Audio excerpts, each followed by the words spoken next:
Hello everyone. As I record this one, it is Friday, and things got a little wild last night. Not bad. Tonight will be the ultimate test to see where this thing is going. I think if it peters out for this weekend, I think that it'll be done, and if it continues on, then I don't know what's going to happen. Let's talk about the people that responded. There was basically three groups of people that responded. One were the law-abiding, gun-owning citizens that don't want harm to come to their family, and they were like, "Thank you for the information. You're quite welcome." Then the other one was the people that have the homeowners and people that have no training, no experience. They talk on the internet. I'm going to protect my stuff and all that. And then finally, the people on the other side of the issue, and I don't mean black people. I mean the Antifa type folks. I mean, they keep saying this is a race thing, but I see a bunch of white people breaking stuff. So anyway, this isn't about race for me. If you want to make it about race for you, you can, but it's certainly not about race for me. But there is a difference between a rioter and a protester. A rioter is a criminal.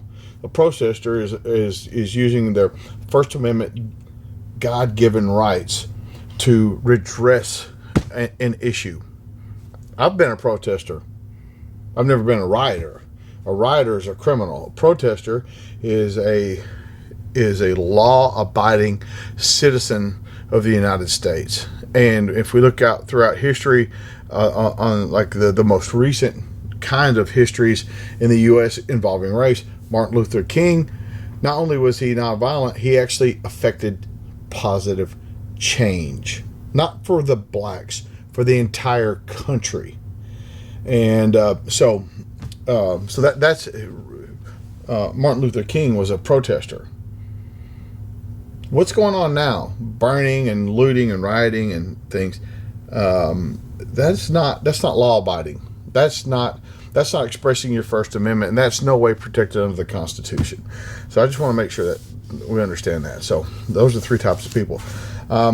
So some people kind of heard me wrong.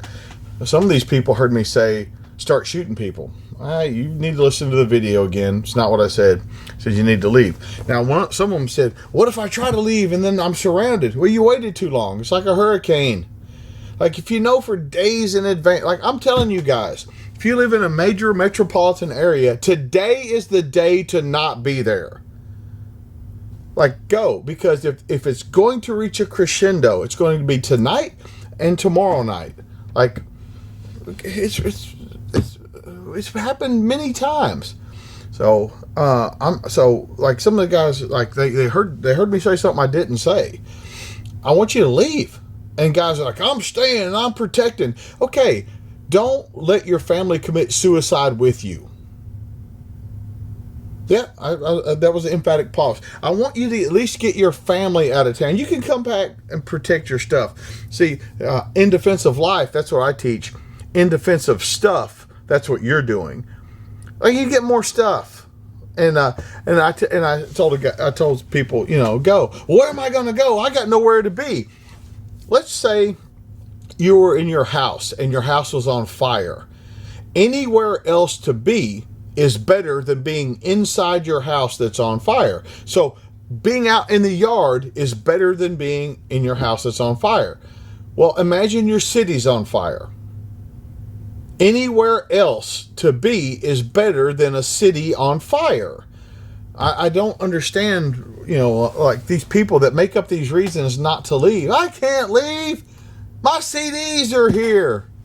Like, guys, you shouldn't be there. You just, I don't know. And now you're talking about actively engaging in a gunfight with a crowd of people with your family there. Like, unrealistic. One guy said, he posted, my advice is to never retreat. Really? This is the hill you're going to die on? Like, really? No, this is not worth dying over.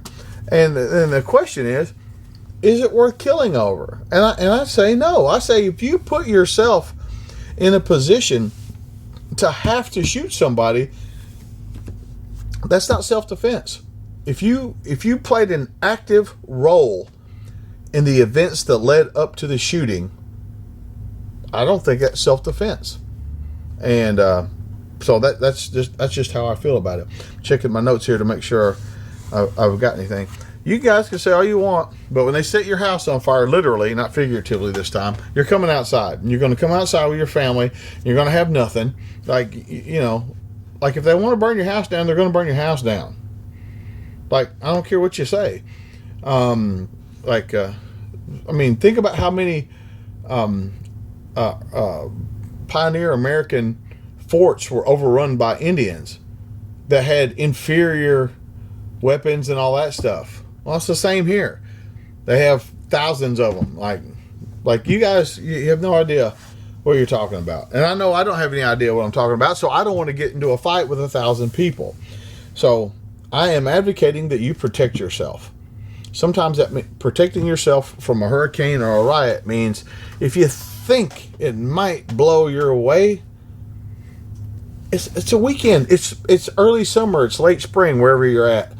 Go somewhere with your family. Go somewhere with your family. I don't get this need to stay in my home, my stuff, my badoo-ba-da. It doesn't make any sense to me. At least if you go on vacation and you come back and your home's burned to the ground, you still have all the people you love here. Same thing goes for your business. People are like, there are people that are defending their business. They don't have insurance. Do they not have insurance? Like, that's why we buy insurance, in case our fucking building burns down. You guys that are placing these material things, like, I'm not trying to be an asshole. Add up the value of everything you own. Add up the value. What was it, $100,000?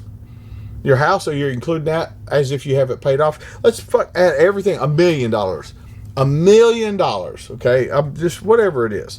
$1 million. All your crap's $1 million. You're going to pay $1 million to kill somebody? Like, oh, I just, guys, I'm telling you, like, there are hills worth dying on. It's not this one.